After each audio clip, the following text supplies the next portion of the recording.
First and foremost, I have to thank each and every single one of you guys. Alpha Core #1 has officially hit 900,000 in total sales, wrote by Chuck Dixon, art by Joe Bennett. If you visit Rippaverse.com and you're just not learning about this, you can get some more information. But thanks to each and every one of you customers. It's only been 5 days. We got like 70 days left in this campaign. This has been incredible. So thank you guys so much. But really what I want to talk about here is this concept that shouldn't be new, but it is refreshing because it's, well, no longer entertained as much. Matthew Lillard, who's in Five Nights at Freddy. It's a movie that had come out, and you're seeing a lot of return on it, right? As far as what they've invested in it versus what they're getting back. It's been a box office success nonetheless. And they had this to say here, and this is coming from the Hollywood Reporter. And this is what he said. He said, it's really interesting. Jason Blum said multiple times that this is a movie that is built for the fans. I think he's right.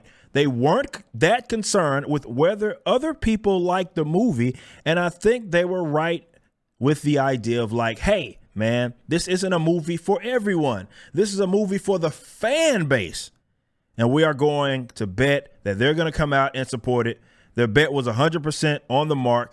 And I think that they did a great job appealing to that community, in an authentic way. Okay. That sounds like a new concept, even though it should be common sense. And I want independents, especially if you're aspiring to be a creative, to pay attention to that. People have been tricked into believing that mass appeal and mass appeal alone means success. And what I mean by that is that a bunch of people know you exist. And that's not really beneficial to you if you're a creative unless they're buying into it. Now, the reason why that attitude has been adopted is because people have cared less about fans and customers, supporters, and more about what their peers think. And that's who they're making a lot of this material for. Pats on the back from each other. And sometimes there is a virtue to signal, but sometimes or oftentimes it's about just really impressing each other and advancing their own individual careers. So you see products that are based on properties that have been around forever. And then those things get made and then they're not really up to par. Characters are not recognizable and then they're screaming at you, it's a different universe, yada, yada, yada. And it's crazy because if you just adopt what it is that you have access to, definitely for properties that have a lot of people that support it, you'd be surprised as how much success you'd have by just making it for the fans. That's it. Just make it for the fans. Yeah, not everybody's going to get it. There's nothing wrong with that. There's nothing wrong with that. Some people there's going to be a barrier of entry, if you will, knowledge base that they're going to need to have in order to respect this in its full capacity.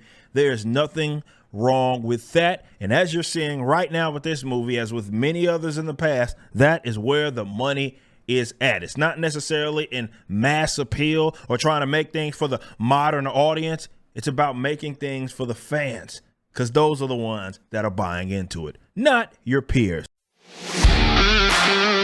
Alpha Core #1's pre-order is live. Written by the legendary Chuck Dixon and penciled by Joe Bennett. Visit Rippaverse.com to grab a copy and any of the merchandise items. Be sure to also check out the animated trailer for the campaign, which is the latest project from Rippaverse Studios. Y'all be easy.